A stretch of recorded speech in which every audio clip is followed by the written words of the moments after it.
मध्य प्रदेश से पकड़ा गया आतंकी फैजान, सुरक्षा बलों को निशाना बनाने का था प्लान। एटीएस पूछताछ में हो गए चौंकाने वाले खुलासे।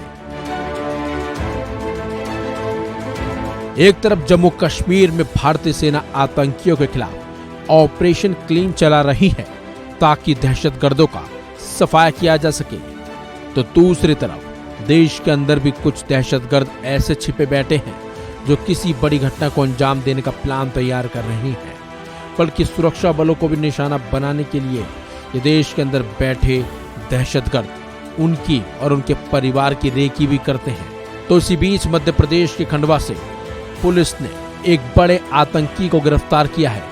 मध्य प्रदेश एटीएस ने खंडवा से फैजान शेख को गिरफ्तार कर बड़े आतंकी षड्यंत्र का भंडाफोड़ किया है।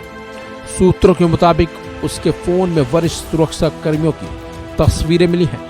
गिरफ्तार आतंकी के मंसूबे बेहद खतरनाक थे और वह आसपास के बच्चों को भी उग्रवाद के लिए उकसा रहा था। एटीएस ने गिरफ्तार आतंकी के पास से 4 फोन जब्त किए हैं। उन फोन को रिकवर करने की कोशिश की जा रही है। 34 साल के फैजान लोन वुल्फ हमले की योजना बना रहा था और उसने इसके लिए एक पिस्टल और गोला बारूद जुटा लिए थे।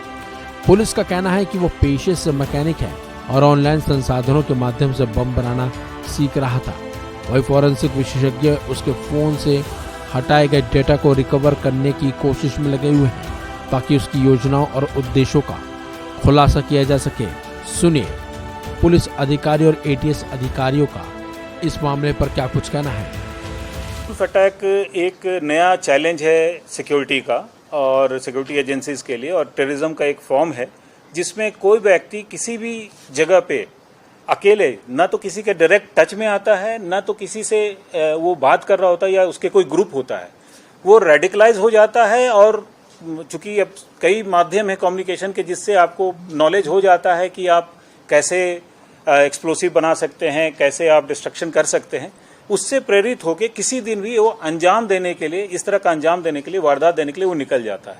सुरक्षा एजेंसीज के लिए सबसे बड़ा चैलेंज होता है, चूंकि न तो उसकी ऐसी परिलक्षित गतिविधियां रहती हैं जिसके आधार पे हम जान पाए, या जो लोग रेडिकल हैं या जो लोग हमारे रडार में हैं उनसे वो डायरेक्टली कनेक्टेड नहीं होता है, और ये कहीं भी किसी भी शहर के किसी भी कोने में हो सकता है।